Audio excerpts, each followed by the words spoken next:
Hello everyone, I am Jyoti Shakya and welcome to ideal classes. आज की इस वीडियो में हम डिस्कस करने वाले हैं अनेक शब्दों के लिए एक शब्द अर्थात वाक्यांशों के लिए एक शब्द। जो भी स्टूडेंट्स यूपी लेखपाल, यूपी पुलिस या यूपी टीजीटी, आरओ वगैरह की तैयारी कर रहे हैं उन सभी के लिए टॉपिक बहुत महत्वपूर्ण है। तो चलिए सबसे पहले देखते हैं टॉपिक में स्टार्ट करते हैं टॉपिक। तो टॉपिक में सबसे पहले हम देखते हैं वाक्यांशों के लिए एक शब्द। इसका अर्थ क्या होता है?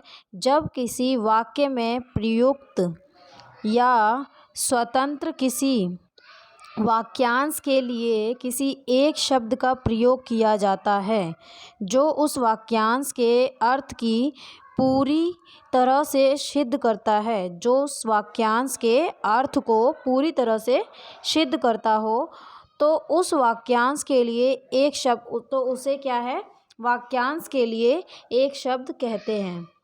अर्थात अनेक शब्दों के लिए एक शब्द का प्रयुक्त करना ही वाक्यांशों के लिए एक शब्द कहलाता है।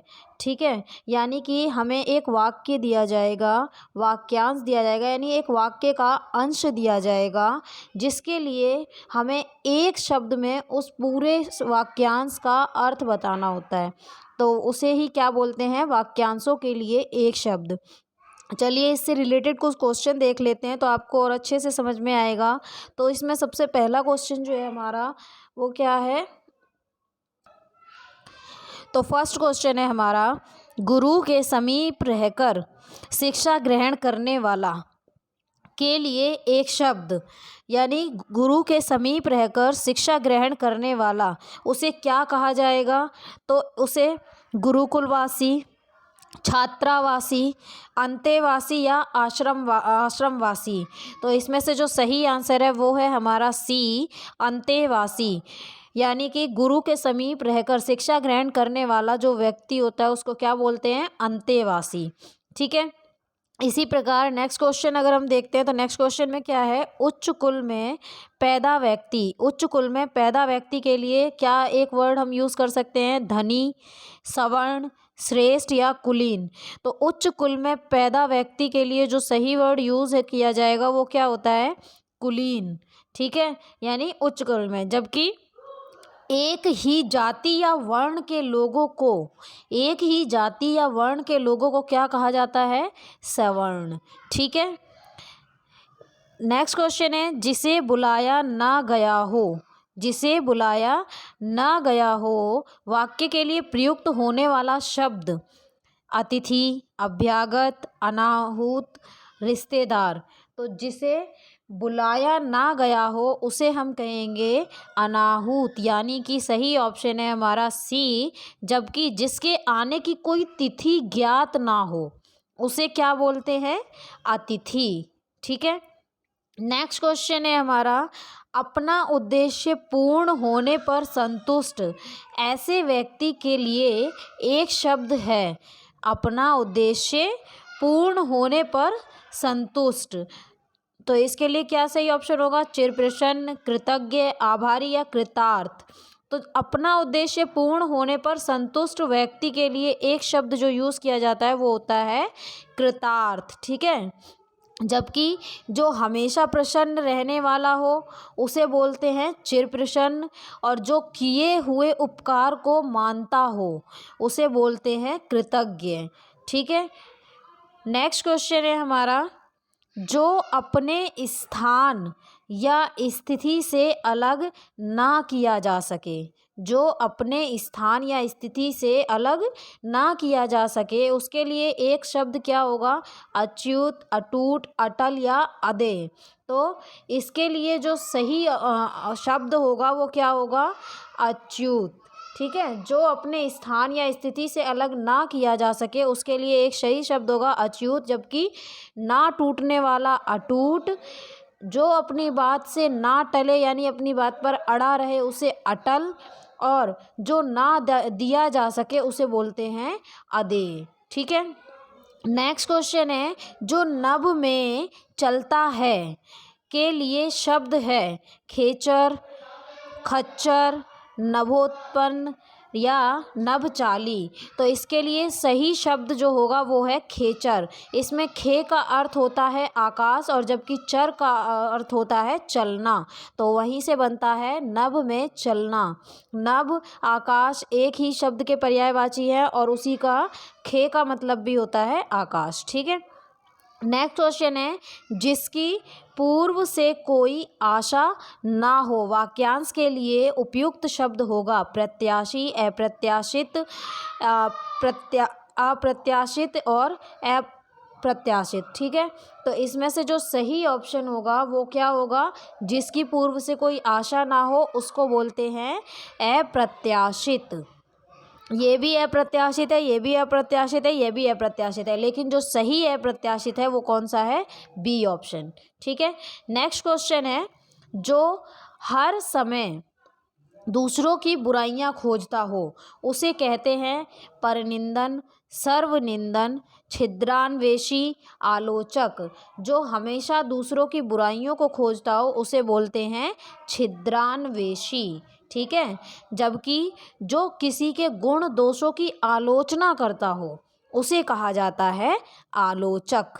ठीक है, नेक्स्ट क्वेश्चन है, वह स्त्री जिसका पति दूसरा विवाह कर ले, वह स्त्री जिसका पति दूसरा विवाह कर ले, उसके लिए एक शब्द, इस वाक्यांश के लिए एक शब्द क्या होगा, अद्यूठा, परित्यक्ता, अनूठा या खंडिता। तो इसमें से वह स्त्री जिसका पति दूसरा विवाह कर ले उसके लिए सही शब्द होगा अद्यूठा।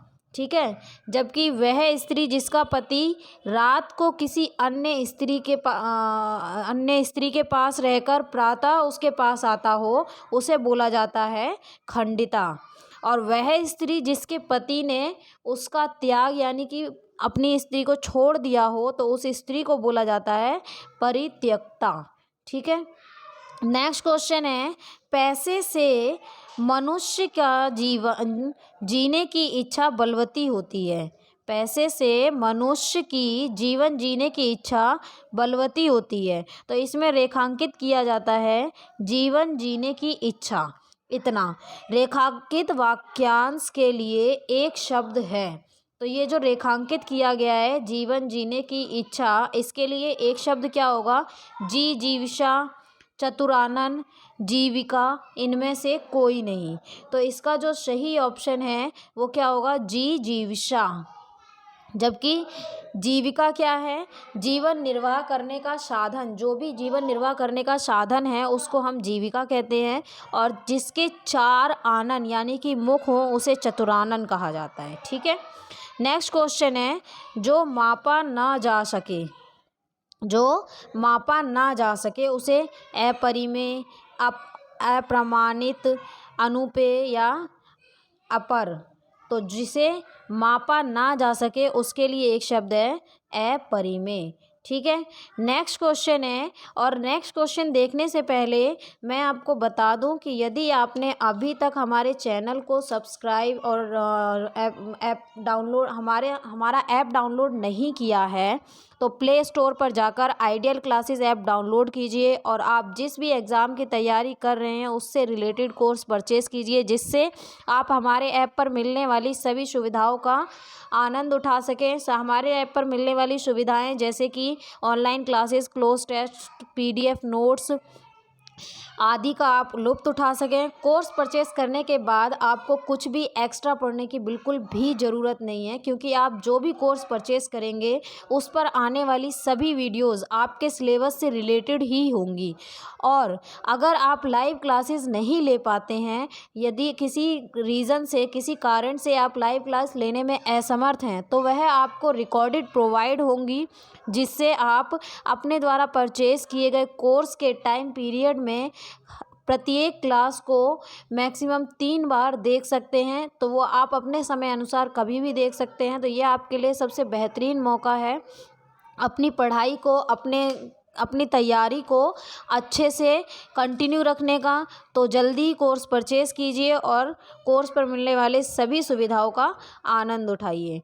नेक्स्ट क्वेश्चन है, अन्न को पचाने वाली अग्नि है, अन्न को पचाने वाली अग्नि है जठरा अग्नि, बड़वा अग्नि, दावा अग्नि या दावानल।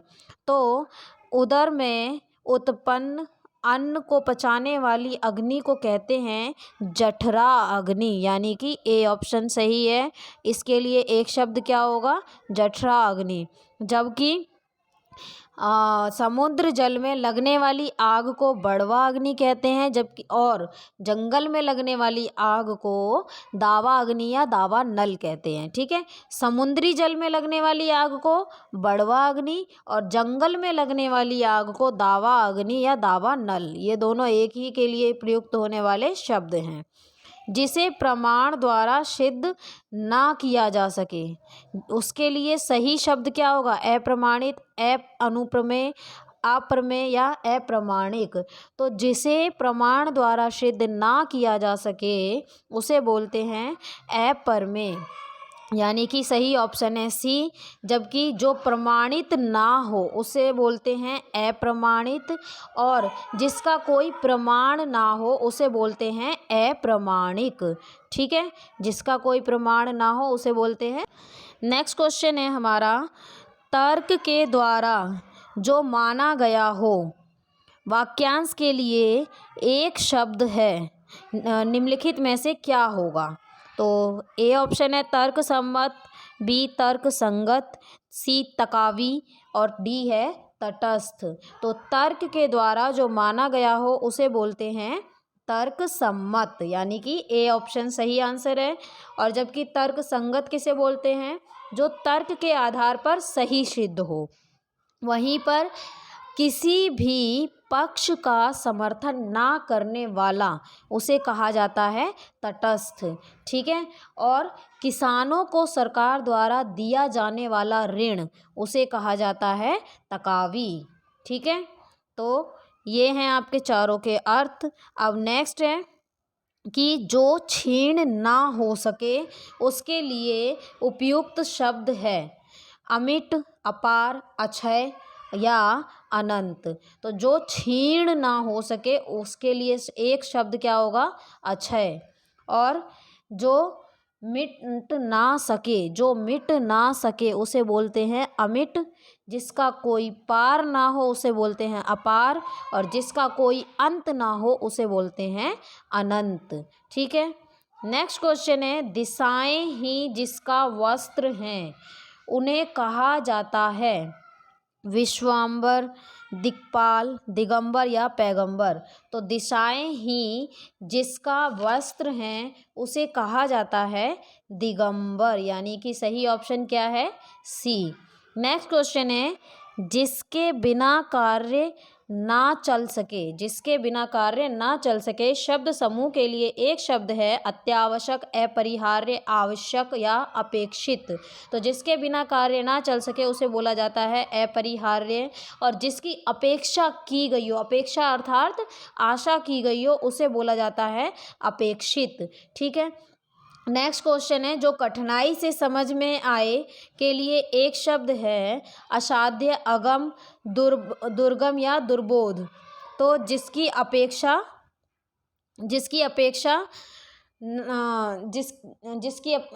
जो कठिनाई से समझ में आए के लिए एक शब्द क्या होगा? असाध्य, अगम, दुर्गम या दुर्बोध। तो इसमें से जो सही आंसर है वो क्या होगा? दुर्बोध। जो कठिनाई से समझ में आए उसके लिए एक शब्द यूज़ किया जाएगा दुर्बोध। और जबकि जिस रोग का ठीक होना कठिन हो उसे बोला जाता है असाध्य, और जहाँ पहुँचना कठिन हो उसे बोला जाता है दुर्गम। ठीक है, नेक्स्ट क्वेश्चन है हमारा, आशा से बहुत अधिक शब्द के लिए एक शब्द बताइए। आशा से बहुत अधिक शब्द के लिए एक शब्द बताइए। तो आशातीत, आशावान, अप्रत्याशित या प्रत्याशित। तो आशा से बहुत अधिक के लिए जो एक शब्द प्रयोग किया जाएगा वो क्या है? आशातीत। जिसकी आशा की जाए उसे बोलते हैं प्रत्याशित, और जिसकी आशा ना की जाए उसे बोलते हैं अप्रत्याशित। ठीक है, नेक्स्ट है, बिना पलक झपकाए